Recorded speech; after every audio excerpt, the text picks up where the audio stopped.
হঠাৎ পায়ে টান লাগলো, পা মচকে গেল, কোমরে আঘাত পেলেন, সাথে সাথে ফোলা ভাব চলে আসলো, তখন প্রশ্ন আসে আমরা কি গরম সেক দিব নাকি ঠান্ডা সেক দিব।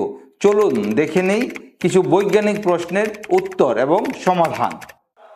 ঠান্ডা সেক কখন দিব? ইমিডিয়েট ইনজুরির ক্ষেত্রে আমরা সাধারণত ঠান্ডা সেক ইউজ করে থাকি। সাধারণত আঘাত পাওয়ার 24 থেকে 72 ঘন্টার মধ্যে আমরা ঠান্ডা সেক ইউজ করব। এতে আমাদের ভ্যাসোকনস্ট্রিকশন হয় এবং ফোলা ভাবটা কমাতে সহায়তা করে। সো যদি কখনো কোনো ইনজুরি হয়, ইমিডিয়েটলি আমরা প্রথম 72 ঘন্টা অবশ্যই ঠান্ডা সেক ইউজ করব। সেক্ষেত্রে সেটা হতে পারে আঘাতজনিত ব্যথা, মাংসপেশিতে টান ইত্যাদি ক্ষেত্রে আমরা অবশ্যই ঠান্ডা সেক ব্যবহার করব। এখন গরম সেক কখন ব্যবহার করব?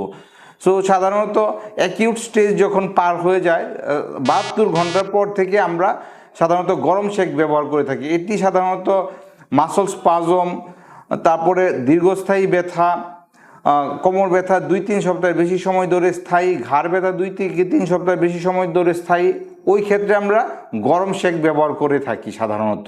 আবার কোনো কোনো ক্ষেত্রে চিকিৎসক ঠান্ডা এবং গরম দুটার মিশ্রণ করে ব্যবহার করে থাকেন।